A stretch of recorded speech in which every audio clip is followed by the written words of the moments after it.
YouTube ప్రేక్షకులకి నమస్తే. అశ్విని నక్షత్రం, భరణి నక్షత్రం, కృతికా నక్షత్రం, వాటి వరుసల్లో నక్షత్రాలు ఉన్నాయి చూడండి. ఆ నక్షత్రాలని శాంతి నక్షత్రాలుగా పరిగణించారు.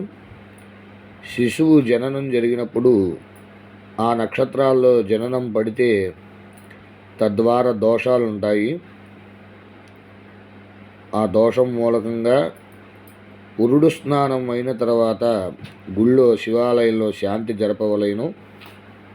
ఆ శాంతి అలా జరపడం మూలకంగా శిశువు ఆరోగ్యంగా ఉండటానికి, శిశువుకి సంబంధించిన వాళ్ళందరూ కూడా ఆరోగ్య స్థితిగా ఉంటారు. చూడండి, తల్లి, తండ్రి, మేనమామలు, 6 నెలలు ఇవన్నీ చెప్పి తదితర వివరాలు ఉన్నాయి, గమనించండి.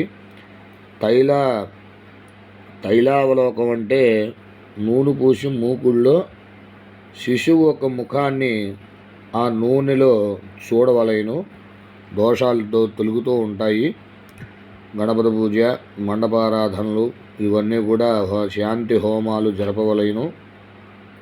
తద్వారా మీరు ఈ యొక్క శాంతి నక్షత్రాలను చూసి మీరు విశేషాన్ని తెలుసుకోవలసిందిగా నేను మీకు తెలుపుతున్నాను. నమస్తే.